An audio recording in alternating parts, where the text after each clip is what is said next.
Hi ಸ್ಪರ್ಧಾರ್ಥಿಗಳೇ, SDA exam hall ticket ಕೂಡ ಬಿಡುಗಡೆ ಮಾಡಿದ್ರು. KE ವೆಬ್ಸೈಟ್ಗೆ ಹೋಗಿ ನೀವು ಡೌನ್ಲೋಡ್ ಮಾಡ್ಕೋಬೇಕು. ಇದೇ ರವಿವಾರ ಅಂದ್ರೆ 25/1/2026 SDA ಎಕ್ಸಾಮ್ ಕೂಡ ನಡೆಸ್ತಾ ಇದ್ದಾರೆ. ಈಗಾಗಲೇ ನೀವೆಲ್ಲ ಯಾವ ತರ ಎಕ್ಸಾಮ್ ನಡೆಸ್ತಾರಂತ FDA ಮತ್ತು ಸೂಪರ್ ಮಾರ್ಕೆಟ್ ಎಲ್ಲ ನೋಡಿರ್ತೀರಾ. ಇನ್ನೊಂದು ಏನಪ್ಪಾ ಅಂದ್ರ ಸ್ವಲ್ಪ ಆದಷ್ಟು ನೀವು ಎಕ್ಸಾಮ್ ಸೆಂಟರ್ಗೆ ಜಲ್ದಿ ಹೋಗ್ಬೇಕು. ಯಾಕಪ್ಪ ಅಂದ್ರ ನಿಮ್ ಡಿಸ್ಟಿಕ್ ಬಿಟ್ಟು ಬೇರೆ ಡಿಸ್ಟಿಕ್ ಕೊಟ್ಟಿರ್ತಾರಲ್ಲ, ಸೊ ಹಿಂಗಾಗಿ ಲೇಟ್ ಆಗಿ ಸ್ವಲ್ಪ ಹೆಚ್ಚ ಕಮ್ಮಿ ಆದ್ರೂ ಅವ್ರು ಒಳಗೆ ತೊಳೋದಿಲ್ಲ. ಆ ಟೈಮ್ ಏನಿರ್ತದ ಆ ಕರೆಕ್ಟ್ ಟೈಮಿಂಗ್ ನೀ ಅದಕ್ಕೂ ಮುಂಚೆ 1 ಅವರ್ ಅಲ್ಲಿ ಇರ್ಬೇಕಾಗ್ತೈತಿ. ಅದಕ್ಕೇನು ಡ್ರೆಸ್ ಕೋಡ ಹೌದಾ, ಪೆನ್ಗಳು ಎಲ್ಲ ನೀವ್ ಏನ್ ತಗೊಂಡು ಕರೆಕ್ಟ್ ಆಗಿ ಹೋಗ್ಬೇಕಾಗ್ತೈತಿ. ಮತ್ತೇನಪ್ಪಾ ಅಂದ್ರ ಇನ್ನೊಂದೇನು ವಿಶೇಷತೆಪ್ಪ ಅಂದ್ರ ಎಲ್ರೂ ಆ ಎಕ್ಸಾಮ್ಗೆ ಅಟೆಂಡ್ ಆಗ್ರಿ. ಯಾಕಂದ್ರ ಅಟೆಂಡ್ ಆದ್ರ ನಿಮ್ಮ ಹಣಿ ಬರದಲ್ಲಿ ಲಕ್ ಕೂಡ ಇರ್ಬೋದು. ಯಾಕಂದ್ರೆ ಈಗಾಗಲೇ ನಾವು FDA ಮತ್ತು ಸೂಪರ್ ಮಾರ್ಕೆಟ್ ಒಂದು ರೂಮಿನಲ್ಲಿ 24 ಜನ ಇರ್ತಾರ. ಹೌದಾ, ಒಂದು ರೂಮಿನಲ್ಲಿ 24 ಜನರಲ್ಲಿ ಕೇವಲ ಎಷ್ಟು ಜನ ಅಟೆಂಡ್ ಆಗತ್ತಾರ ಎಕ್ಸಾಮಿಗೆಪ್ಪ ಅಂದ್ರ 2-3 ಜನ ಒಂದು ರೂಮಿನೊಳಗೆ. 24 ಜನರಲ್ಲಿ 2-3 ಉಳಿದವರೆಲ್ಲ ಅಬ್ಸೆಂಟ್. ಇನ್ನೊಂದ್ ಏನ್ ಹೇಳ್ಬೋದು, ಬಹಳ ಚೆನ್ನಾಗಿ ಓದ್ಕೊಂಡು ಮಾಡಿದ್ಯಪ್ಪ ಅಂದ್ರ ಆರಾಮಾಗಿ ಪಾಸ್ ಆಗ್ಬೋದು. ಯಾಕಂದ್ರ ಮೊದಲೇ ಈ FDA ಸೂಪರ್ ಮಾರ್ಕೆಟ್ಗೆ ಮತ್ತೆ SDA ಸಾಕಷ್ಟು ಕಡಿಮೆ ಜನ ಅಪ್ಲಿಕೇಶನ್ ಹಾಕಿದ್ದಾರೆ. ಯಾಕಂದ್ರ ಅಮೌಂಟ್ ಹೆಚ್ಚಾಗಿರೋದರಿಂದ. ಸೊ ನಿಂದ ಏನಪ್ಪಾ ಹಣಿ ಬರ ಲಕ್ ಇತ್ತಪ್ಪ ಅಂದ್ರ ಸುಮ್ಮ ಹೋಗಿ ಓದ್ಕೊಂಡಿತ್ತಲಪ್ಪ ಅಂದ್ರು ನೀ ಎಕ್ಸಾಮ್ ಹಾಕಿದಪ್ಪ ಅಂದ್ರು ಅಟೆಂಡ್ ಆಗಿ ಬಾ, ಲಕ್ನು ಇರ್ಬೋದು. ಹೌದಲ್ಲ? ಸೊ ಓದ್ಕೊಂಡವ್ರಂತರು 100ಕ್ಕೆ 100 ಅವ್ರು ಮಾಡ್ಕೋತಾರ. ಹೆವಿ ವರ್ಷಾನುಗಟ್ಲೆ ಕೂತ್ ಓದ್ಕೊಂಡು ಹೋಗ್ತ್ರಿ. ಈ ಎಕ್ಸಾಮ್ ಅಂತರು ಫುಲ್ ಭಾರಿ ಐತ್ರಿ. ಸೊ ಈಗ 25ನೇ ತಾರೀಕಿಗೆ SDA ಐತ್ರಿ, ರವಿವಾರ. ಇನ್ನೂ 3 ದಿನ. ಸೊ ಯಾರೆಲ್ಲ ಹಾಫ್ ಶರ್ಟ್ ತಗೊಂಡವ್ರಿ ಮತ್ತೆ ಸಾದಾ ಪ್ಯಾಂಟ್ ಹಾಕೊಂಡವ್ರಿ, ಕಾಲಾಗಿ ಚಪ್ಪಲ್ ಹಾಕೊಂಡವ್ರಿ, ಬೂಟ ಗೀಟ ಎಲ್ಲ ಅಲವಲ್ಲ. ಸುಮ್ನೆ ಅಲ್ಲೆಲ್ಲ ಟೈಮ್ ಗುಂಜ ಮಾಡ್ಕೋತ್ ಕೂಡ್ಬೇಡ್ರಿ. ಯಾಕಂದ್ರ ಮೈಂಡ್ ಡೈವರ್ಟ್ ಆಗ್ತೈತ್ರಿ. ಇನ್ನೊಂದ್ ಏನಪ್ಪಾ ಅಂದ್ರ ನಿಮ್ಮ ಹಾಲ್ ಟಿಕೆಟ್ ಜೊತೆಗೆ ಒಂದು ಪ್ಯಾನ್ ಕಾರ್ಡ್ ಆಗಿರ್ಬೋದು ಅಥವಾ ಆಧಾರ್ ಕಾರ್ಡ್ ಯಾವ್ದಾರ ಒಂದು ಕಡ್ಡಾಯವಾಗಿ ಕಂಪಲ್ಸರಿ ತಗೊಂಡ್ ಹೋಗ್ಬೇಕು. ಇಲ್ಲಾಂದ್ರ ಒಳಗೆ ಎಂಟ್ರಿನೇ ಮಾಡಲ್ರಿ.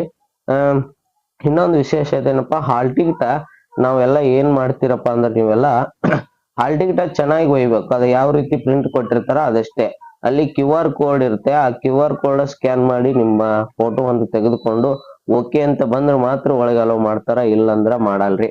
ಯಾಕಂದ್ರ ನೀವು ಹಾಲ್ ಟಿಕೆಟ್ ತಕೊಂಡು ಅದ್ ಹೆಂಗ್ ಬೇಕಾದಂಗ್ ಮಡಿಚ್ಕೊಂಡು ಕಿಶಾದಲ್ಲಿ ಇಟ್ಕೊಂಡು ಹೋದ್ರ ಅಲ್ಲಿ QR ಕೋಡ್ ಕೂಡ ಮಡಿಚಿತ್ತಂದ್ರೆ ಜಲ್ದಿ ಸ್ಕ್ಯಾನ್ ಆಗಲ್ಲ. ಸೊ ಅದಕ್ಕ ಟೈಮ್ ಆಗ್ತೈತ್ರಿ. ಎಷ್ಟೋ ಜನಕ್ಕ ಹೊಳ್ಳಿ ಕಳಿವಿದ್ದಾರೆ ಮತ್ತೊಂದು ಪ್ರಿಂಟ್ ತಕೊಂಡ್ ಬರತ್ತೇಳಿ. ಸೊ ಹಂಗ್ ಮಾಡ್ಕೋಬೇಡ್ರಿ. ಮೊದಲನೇ ಪೇಪರ್ ಮುಗಿದ ತಕ್ಷಣ ನೀವ್ ಏನ್ ಮಾಡ್ತೀರಪ್ಪ ಅಂದ್ರ ಮತ್ತ ಮಡಿಚಿ ಕಿಶಾನ ಕೊಟ್ರಿ, 2ನೇ ಪೇಪರ್ಗೂ ಅವ್ರು ಮತ್ತೆ ಸ್ಕ್ಯಾನ್ ಮಾಡ್ತಾರ. ನೆನ್ಪಿರ್ರಿ, 2ನೇ ಪೇಪರ್ಗೂ ಕೂಡ ಸ್ಕ್ಯಾನ್ ಮಾಡ್ತಾರ. ಅದು ಹಾಲ್ ಟಿಕೆಟ್ ಮಡಿಸ್ಬೇಡ್ರಿ. ಮಡಿಸಿದ್ರು ಕೂಡ ಸ್ಕ್ಯಾನ್ ಇರೋ ಜಾಗನ ಮಡಿಸಬಾರ್ದು. ಯಾಕಂದ್ರ ಅವ್ರು ಸ್ಕ್ಯಾನ್ ಮಾಡಿ ನಿಮ್ಗೆ ಒಳಗೆ ಅಲವನ್ನ ಮಾಡ್ತಾರ. ಸೊ ಅದಕ್ಕೋಸ್ಕರ ನೋಡ್ರಿ, ಹಾಲ್ ಟಿಕೆಟ್ ಚೆನ್ನಾಗಿ ನೀವು ಚೆನ್ನಾಗಿ ಆದಷ್ಟು ಆ ಸೆಂಟರ್ಗೆ ಟೈಮ್ ಸ್ಟಾರ್ಟ್ ಆಗೋ ಮುಂಚೆ ಕೊಡ್ರಿ.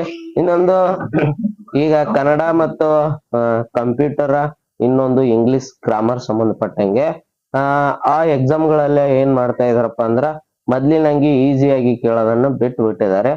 ಕನ್ನಡ ಕೂಡ ಹಳೆಗನ್ನಡಕ್ಕೆ ಸಂಪೂರ್ಣವಾಗಿ ಹೋಗ್ತಾ ಇದ್ದಾರೆ. ಅವುಗಳಲ್ಲೂ ಕೂಡ ಹೇಳಿಕೆಗಳ ಮೇಲೆನೆ ಪ್ರಶ್ನೆಗಳನ್ನ ಕೇಳ್ತಾ ಇದ್ದಾರೆ.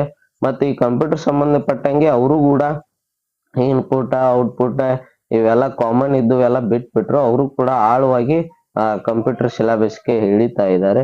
ಇನ್ ಇಂಗ್ಲಿಷ್ ಗ್ರಾಮಾಂತರ active voice passive voice same ಇದೆ, ಬಟ್ ಸ್ವಲ್ಪ ಹೆಚ್ಚಿಗಿದೆ. ಹೌದಾ, ಡೈರೆಕ್ಟ್ ಆಗಿ ಅಪೋಸಿಟ್ ವರ್ಡ್ ಇಂಥವೆಲ್ಲ ಕಡಿಮೆ ಮಾಡಿದಾರೆ ಕೆಳಗೆ. ಯಾಕಂದ್ರೆ ಕಾಂಪಿಟೇಟಿವ್ ಏನಾಗ್ಯದ ಬಹಳ ಹೆಚ್ಚಾಗಿದಾರೆ ಕಾಂಪಿಟೇಷನ್. ಹಾಗಾಗಿ ಯಾರನ್ನ ಸೆಲೆಕ್ಟ್ ಮಾಡ್ಬೇಕು, ಅದಕ್ಕಾಗಿ ಅವರು ಕ್ವಶನ್ ಪೇಪರ್ ಒಂದ್ ಸ್ವಲ್ಪ ಡಿಫಿಕಲ್ಟ್ ತೆಗಿಲಾಗ್ತಾ ಇದಾರೆ. ಕಮ್ಯುನಿಕೇಶನ್ ಪೇಪರ್ ಈಸಿ ಇತ್ತಂದ್ರ GK ಪೇಪರ್ ಟಫ್ ಇರ್ತದ್ರಿ. GK ಪೇಪರ್ ಈಸಿ ಇತ್ತಂದ್ರ ಕಮ್ಯುನಿಕೇಶನ್ ಪೇಪರ್ ಟಫ್ ಇರ್ತದ. ಯಾವ್ದಾದ್ರು ಒಂದ್ ಪೇಪರ್ ಟಫ್ ಇದ್ದೇ ಇರ್ತೈತಿ. ಸೊ ಆರಾಮ ಯಾವ್ದು ಈಸಿ ಇರ್ತೋ ಅದ್ರೊಳಗೆ ಹೈ ಸ್ಕೋರ್ ಮಾಡ್ಕೊಂಡ್ ಬಿಟ್ರಪ್ಪ ಅಂದ್ರೆ ನಿಮ್ಗೆ ಆರಾಮಾಗಿ, ನೀವು ಈಗಾಗಲೇ HK ದವ್ರದ್ದು ನೋಡಿರ್ತೀರ. 140 to 150 ಅಂಡರ್ದಾಗೆ ಎಲ್ಲ ಹೈಯೆಸ್ಟ್ ಮಾರ್ಕ್ಸ್ ಅನ್ನು ತೆಗೆದಿದ್ದಾರೆ. ನೀವು 160 ಮ್ಯಾಗ ಅಂತ ಹೊಡೆದ್ರೆ ನಿಮ್ದು ಆಗ್ಬೋದಲ್ಲ ಜಾಬ್. ಅದಕ್ಕೋಸ್ಕರ ಏನೋ 3 ದಿನ ಇದೆ. ಯಾವ ರೀತಿ ನೀವೆಲ್ಲ ಇಲ್ಲಿವರೆಗೆ ಓದ್ತಾ ಇರೋದು ರಿವಿಷನ್ ಹಾಕ್ರಿ. ಇನ್ನೊಂದ್ ಏನಪ್ಪಾ ಅಂದ್ರೆ ಎಲ್ಲಾ ಹೇಳಿಕೆಗಳ ಮೇಲೆನೆ ಕೇಳ್ತಾರ, ಯಾವ್ದು ನೇರವಾಗಿ ಕೇಳಲ್ಲ. ಪ್ರತಿಯೊಂದು ಟಾಪಿಕ್ ಅನ್ನು ಸಂಪೂರ್ಣವಾಗಿ ಓದ್ಕೋಬೇಕು. ಪ್ರಚಲಿತ ಘಟನೆ ಕೂಡ ನೇರವಾಗಿ ಕೇಳಲ್ಲ, ಅವುಗಳನ್ನು ಕೂಡ ಹೇಳಿಕೆಗಳ ಮೇಲೆ ಕೊಡ್ತಾರ, ಅವುಗಳನ್ನು ಕೂಡ ಸಂಪೂರ್ಣವಾಗಿ ಓದ್ಕೋರಿ. ಇದೇ ರೀತಿ ಮಾಹಿತಿ ಬೇಕಾದ್ರೆ ನಮ್ಮ ಚಾನಲ್ ಸಬ್ಸ್ಕ್ರೈಬ್ ಮಾಡ್ರಿ. ಧನ್ಯವಾದಗಳು.